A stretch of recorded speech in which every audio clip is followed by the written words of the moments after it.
Thank you. ओ भाई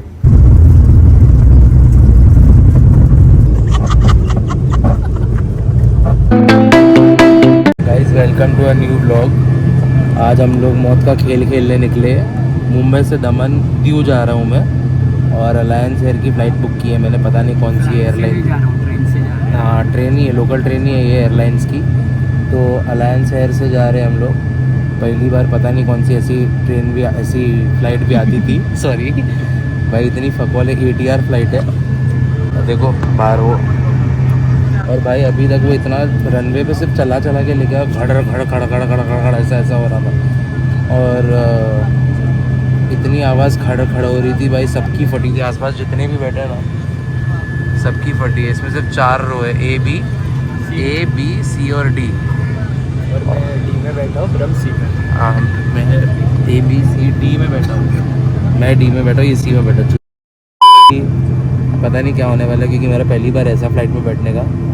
बस भगवान करे कि एयर इंडिया ना हो। गणपति बप्पा मोरया, जय माता की। पहुँच जाओ बराबर। अभी टेक ऑफ करते वक्त बताते हैं। अभी लोग आके रनवे के पहले रुके क्लियरेंस के लिए, तो उसके बाद मालूम पड़ेगा क्या सीन है। टेक ऑफ के टाइम पे दिखाता हूँ। भगाया भगाया भगाया भगाया।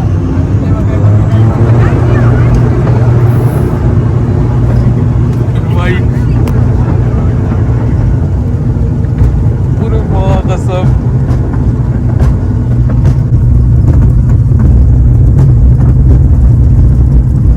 आवाज सुनो।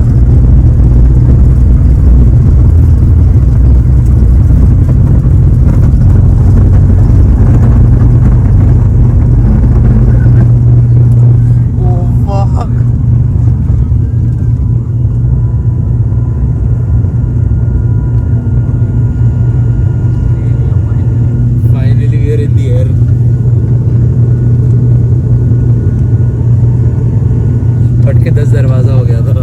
A few inches later. मैं और इन्फो दे देता हूँ। मैं अलायंस एयर आया, मेरी फ़्लाइट 11 बजे की थी। तो अब सीन ऐसा था, हम लोग आए टाइम पे, लेकिन ऑफ कोर्स फ़्लाइट के रिव्यूज़ में पढ़ के आया था, बहुत ख़राब थे। मजबूरी थी, दीव की एक ही फ़्लाइट थी ये वाली, इसलिए बुक करनी पड़ी क्योंकि काम से जा रहा था। तो अब सीन ऐसा है कि 1 घंटे डिले है प्लेन।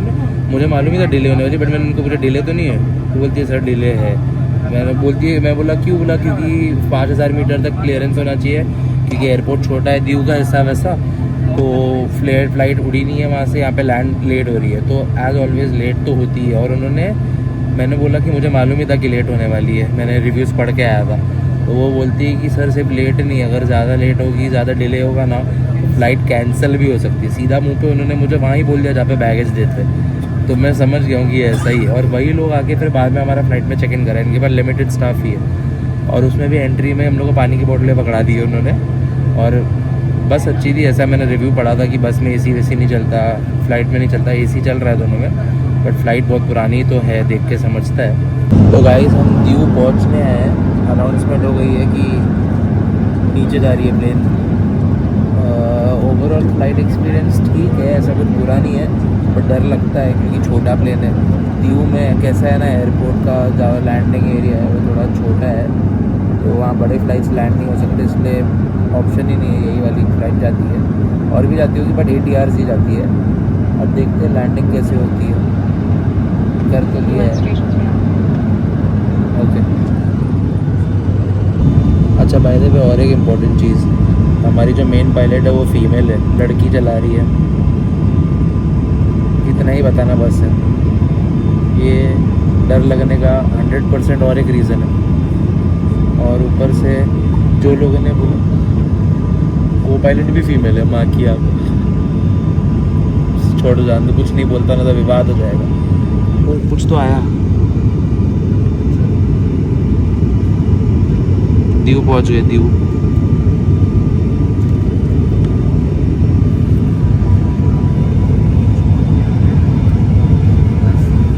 ऊपर से जो भी बोलता है AC नहीं चलता फ्लाइट का, वो गलत बोलता है। AC मस्त चिल कर रहे हैं। तू भाई रनवे आ गया अचानक।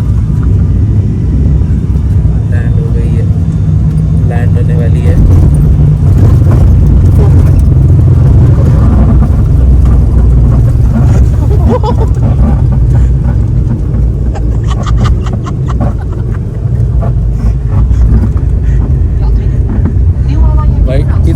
के 800 हो गई है।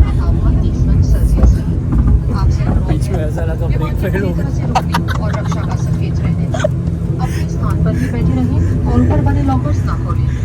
फाइनली दीव पहुंच गए। बहुत छोटा सा रनवे है। संख्या में ही यात्री उतर सकते हैं। इतने से प्लेन में सब एक साथ चढ़ रहे हैं, एक के ऊपर एक। बैठे रहे ना भाई, हम थोड़ी एड़े। व्हीलचेयर वाले को बैठने बोला। हाँ तो ठीक है, व्हील चेयर वाले।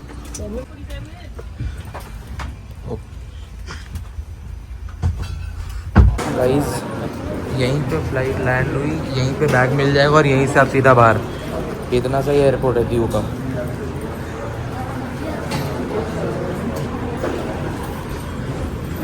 और कोई बैगेज भी नहीं है, सीधा ऐसे ही हाथ में मिल रहा है।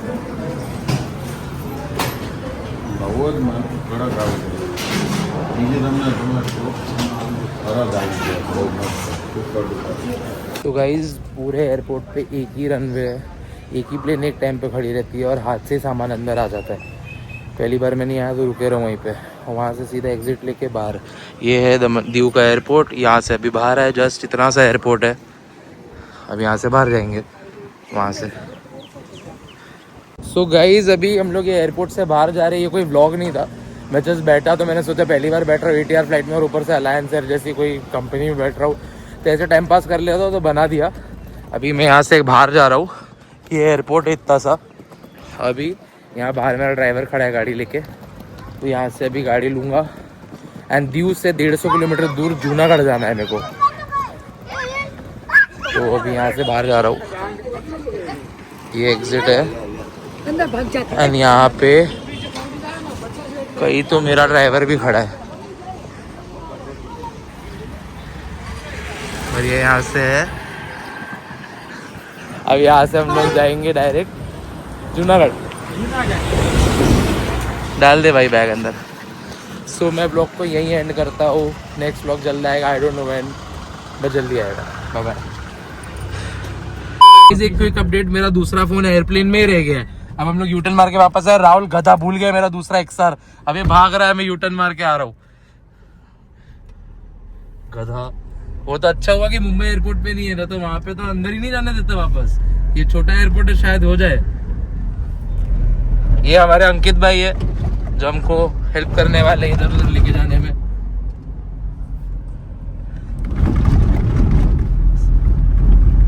बढ़िया है रास्ते हमारे समुद्र में। नागवा बीच। कौन सा बीच? नागवा बीच। नागवा बीच। हाँ भाई, फोन मिल गया गाइस फाइनली।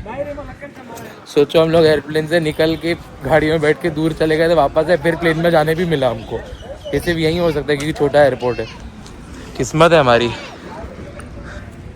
अब ये पता नहीं वहाँ पे क्या बातें कर रहे हैं।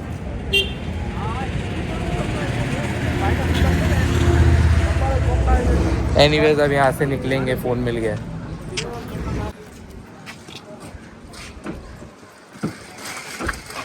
मिल गया फाइनली, थैंक गॉड भाई। फट के 4 हो गई थी, अभी इससे 20,000 ले लेता मैं। डिपार्चर ही होने वाली थी फ्लाइट। उड़ निकलने वाली थी। हाँ। बैठ गए थे लोग। हाँ। अरे भाई बच गए। नहीं है, गाड़ी है भाई। ठीक है, तो मैं व्लॉग को दूसरी बार एंड करता हूँ यहाँ से। अगला व्लॉग जल्द आएगा, पता नहीं कब, बट ऑफ कोर्स जल्द आएगा। I'll see you in the next vlog, I don't know when, but जल्दी आएगा। मिल गया अंकित भाई।